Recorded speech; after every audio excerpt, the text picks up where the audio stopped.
Happy Eid. I hope you all had a wonderful extra long weekend and enjoyed 3 days with no school.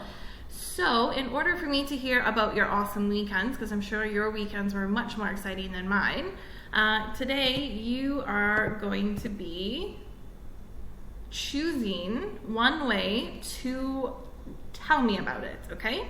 So you are going to choose one of the formats of writing that we have learned about, and you are going to tell me what you did for Eid, because I know you guys all had wonderful stories about what you did, and I want to hear them all, and this is the best way that I know how to hear them all.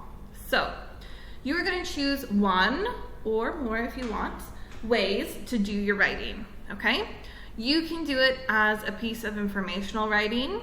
So maybe you're going to teach me about Eid. Maybe you just stayed home and you're going to teach me about something that you did on the weekend. So maybe you're going to teach me about Eid, or maybe you're going to teach me about a video game you played, or maybe you read a really cool book and you're going to teach me about the book, okay? You can also do journal writing. So maybe you are going to write a journal entry or entries about what your days looked like. Maybe you're going to write a poem about Eid, or a poem about your break, okay? Or maybe you're gonna write a song or a story or do a video or something about your Eid break.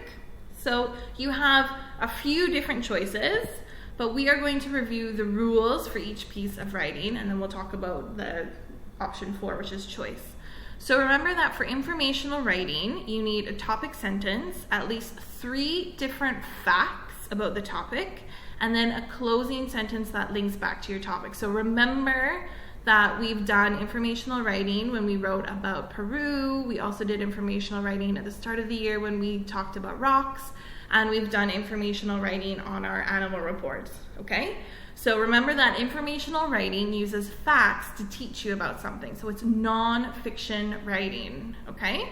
So if you chose this one, maybe you're going to choose it because you want me to know more about Eid, because I don't know that much about it. So maybe you're going to teach me about Eid.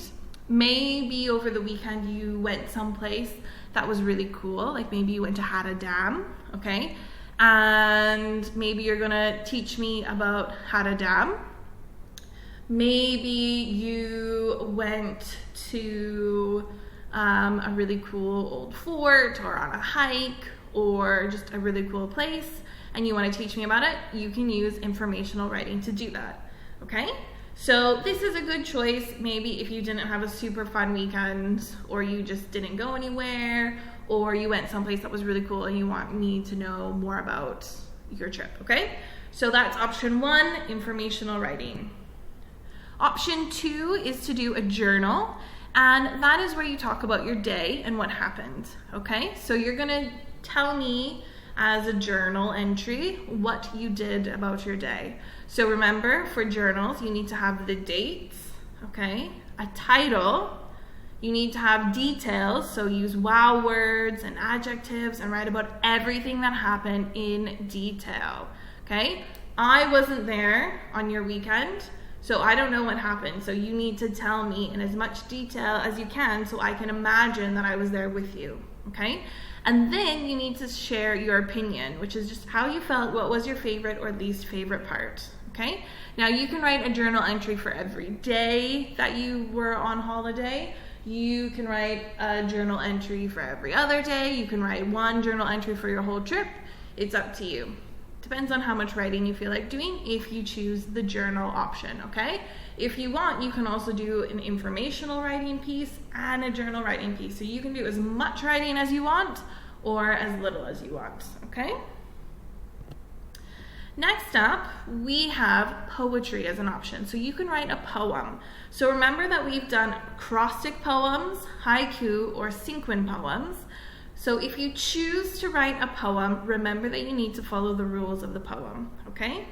So for acrostic poem, you need to choose a word that you are going to write vertically. So up and down, just like you had your animal. Now you could choose any word you want, but you need to find a word that describes your break, okay? So Maybe you just celebrated Eid. Maybe you went on a holiday, so you're going to write holiday down the side. Maybe you went to Ras Al Khaimah or Fujairah. Okay, maybe you went to Dubai, and you're going to write those words down the side. Okay, and then each line needs to be a phrase or sentence that starts with a letter. So you cannot just use a word. Okay. So in grade 3, we can write more than just an adjective beside each letter. So for example, if you went to Dubai and you were going to write delicious next to the D, you need more than just delicious. So maybe you put delicious food was had, okay, for your first D for Dubai. So you need more than just an adjective. The second type of poem that we've done was a haiku poem. Now, remember for this one, there's only 3 lines, but each line has a certain number of syllables. So line 1, there's 5, so remember your claps. 1, 2, 3, 4, 5. And then line 2 is 7. 1, 2, 3, 4, 5, 6, 7. Line 3, 5, okay? So your poem needs to be about Eid or what you did during the break or something you saw, heard, made, ate, okay? And remember, you have to count your syllables carefully.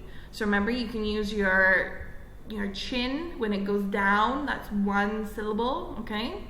Or you can use the clapping as well. And the last poem that we talked about was a sequin poem. And on a sequin poem, there are 5 lines. So remember that the first one is just 1 word. It's a noun or the subject of your poem. Line 2 is 2 words. It's 2 adjectives. Line 3 is 3 words, which are verbs. Okay. Line 4 is 4 words about how it made you feel or a statement about whatever your topic is. So 4 words only. And then line 5 is a synonym for your line 1, which is your noun or your subject, okay? Now again, your sequin poems needs to be about Eid or what you did during the break, all right? And then the last one is to do a choice, okay? So you can write a story about Eid and your adventures, or just any type of story if you want. Please try to link it to Eid or someplace that you went. So remember, if you're writing a story, it has to have characters, settings, key events, problems, and solutions, okay? It does not have to be a non-fiction story, so it can be fiction, it can be made up, okay? But it should be about Eid or your Eid break, but some of it can be pretend. So you could say that during Eid break, you were attacked by a dinosaur, okay? Maybe that's true. I don't know where you guys went on your Eid breaks, okay? And then for number 3, if you want to write a song, okay, you can take the words to your favorite song and you can change them to make them about Eid, okay? Or if you have a different idea, so maybe you want to do a presentation, maybe you have pictures and you want to do a PowerPoint presentation or share a video and do a video presentation about Eid, that's fine. You can do all of that. Anything you want, the choice is yours. The choice is endless, okay? So this is going to be due tomorrow, so Thursday. You have today and tomorrow to do it, and if you do need more time, just let me know and you can have it until Sunday. But hopefully you guys will be able to get this done today, or at least tomorrow, because you have some new projects tomorrow in math and social studies, and that work is due on Sunday, and your work from science today is also due on Sunday. So try not to overload yourself to have everything due on Sunday. Try to get what you can done today or tomorrow, okay? So remember, you have lots of choices on what you want to do. So choose one or more than one and get going. I can't wait to see what you guys did for Eid and to see who had a much more interesting weekend than I did. I just looked after Miss Melissa's cat. That was my weekend. So maybe I'll do up a little journal entry about Elliot